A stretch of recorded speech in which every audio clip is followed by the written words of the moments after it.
Whenever you're ready. All right, what do you guys think of whenever you hear the word praise? I'm not talking about the hallelujah kind. You might think of whenever a parent or a teacher will say, good job, or you're awesome, you're amazing, or gold star. But those aren't always the best way to tell a child that they're doing well. Today I'm going to talk to you about the problems, causes, and solutions of good job.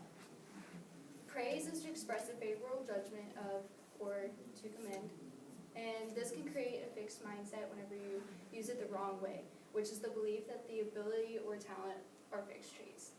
What you want to do is encourage a growth mindset, which is the belief that or ability that can be gained through hard work and dedication.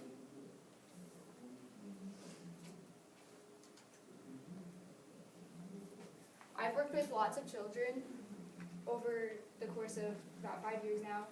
I helped with my Bulldog preschool at my high school, and I was a tutor for Wyman Elementary in Rolla.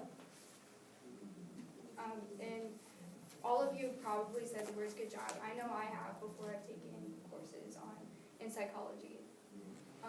The number one problem is a fixed mindset. People who think of themselves in terms of their brightness or intelligence also tend to think of this as a fixed trait, and they believe themselves incapable of changing or learning things that they do not master easily and at once. And that's according to David Elkin, a child psychologist and author and professor. It can also worsen your performance or work ethic. If you have a fixed mindset, you don't necessarily believe that you can grow or create a better outcome. Parents should take away the fact that they are not giving their children a gift when they tell them how brilliant and talented they are. They are making them believe that they are valued only for being intelligent, and it makes them not want to learn. And that's according to Murphy and Allen, who are both Harvard graduates in psychology and written many articles. The more kids come to rely on our evaluations and our decisions about what's good and bad, rather than learning to form their own judgments, it leads them to measure their worth in terms of what will lead us to smile and dole out some more approval. And that's according to Alfie Kohn, who has written many books and articles on his studies in child psychology. They become dependent on what we say is okay or our approval. They don't learn how to do it on their own. Probably the number one cause is from little up we're taught, good job. We are never taught, oh, you work so hard. The use of good job, you're amazing, or you have the most talent, all create a fixed mindset in children. They don't give room for improvement, and they don't lead to the growth of a child's mentality. Praising a child's intelligence can teach them that this is a fixed trait that they can't control. It can make them wary of trying anything new in case they don't maintain their high standards. And that's according to Hammond, 2014, who is an award-winning broadcaster and child psychology lecturer. It can also lead to poor self-esteem. So praise is important and useful if it is discreet, if it is directed at a child's efforts, not as his or her ability of talent. With self-esteem, the same holds true.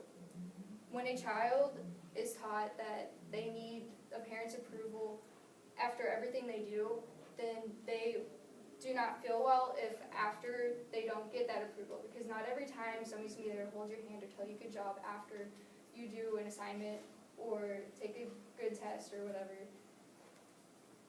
And that's according to David Elkin as well. Parents are particularly likely to do this if their child is low in confidence, hoping it will boost their self-esteem, but this could backfire. That's according to Hammond, who's an award-winning broadcaster and child psychology lecturer. Some solutions is to praise on effort, not talent. The hard workers got the message that they could improve their scores by trying harder, and that's also according to Murphy and Allen, 2007. There was a study that they did. They took 3 different groups of people, and they would test them the first year. And the first group were told, good job. And the second group, they weren't told anything. And then the third group were praised on their efforts. The third group, after they took another test the next year, they increased the most, because they learned that if they worked harder, that they would get a better outcome, and it wasn't just good enough.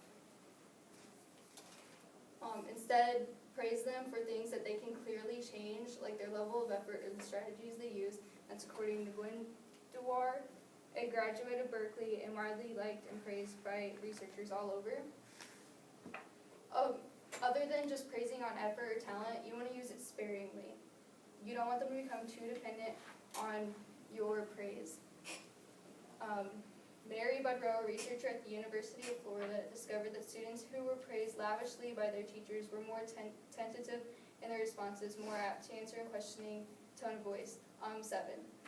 And that's because they expect to be praised afterwards, and if they don't, they become unsure of themselves. They don't know if what they're doing is right or wrong.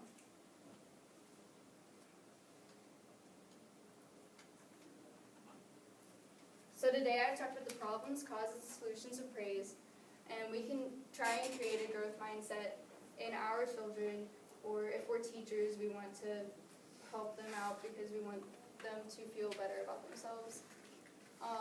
So stop saying good job, and I want you to encourage those around you to work harder, and especially the children, if you're planning on being teachers. How many of you are going to be a teacher? So you definitely want to help them. Actually, a great website that children can use is BrainPop. I don't know if you guys ever used it in school. I know I did. It's actually helped created by Jane Dweck, and she's a great lecturer if you guys want to watch somebody on TED Talks. She helped create BrainPop. Awesome, good job. What time